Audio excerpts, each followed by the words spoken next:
Hi అండి, అందరికీ నమస్కారం.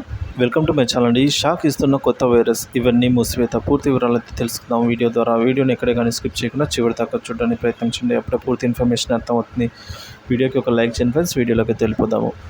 మెదడును తినే అమీబా అందరినీ భయభ్రాంతులకు గురి చేస్తుందండి. కేరళ రాష్ట్రంలో ఈ వ్యాధి కారణంగా ఇప్పటికే 3 ప్రాణాలు అయితే కోల్పోయారు. ముఖ్యంగా కలుషిత స్నానంతో కలుషిత నీటితో స్నానం చేయడం వల్ల అమీబా ఇన్ఫెక్షన్ను ముక్కు ద్వారా శరీరంలోకి ప్రవేశిస్తుంది. ఇది క్రమంగా మెదడుపై దాడి చేస్తుందని వైద్యులు చెప్పారు. అమీబా వైరస్ అంటువ్యాధి కాదని నిర్ధారించారు. ముఖ్యంగా చిన్నారులపై తీవ్ర ప్రభావం చూపుతుందని వైద్యులు తెలిపారు. అయితే ఈ అమీబా సోకకుండా ఉండేందుకు కేరళ రాష్ట్రంలో వైద్యులు మార్గదర్శకాలను కూడా జారీ చేసింది వైద్య శాఖ. అయితే అమీబా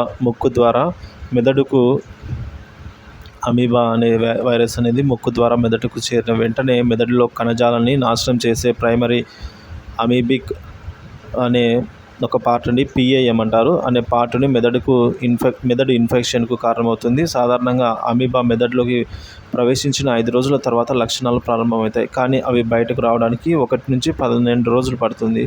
వ్యాధి సోకిన వారికి తలనొప్పి, జ్వరము, వికారం లేదా వాంతులు మొదలవుతాయి. 2వ దశలో మెడ బిగుసుకుపోవడము, గందరగోళము, వ్యక్తులు మరియు పరిసరాల పట్ల అశ్రద్ధ, మూర్ఛలు, భయభ్రాంతులు మరియు చివరకు కోమాలో దశకైతే చేరుకుంటారని చెప్తున్నారు. సో 18 రోజుల్లో కూడా మరణమే సంభవించే అవకాశాలు ఉందని కూడా వైద్యులు వెల్లడించారు. కాబట్టి కొత్త వైరస్లన్నీ కూడా విజృంభిస్తున్నాయి ఫ్రెండ్స్. చాలా జాగ్రత్తగా అప్రమత్తంగా ఉండాల్సిన అవసరం ఎంతైనా ఉంది.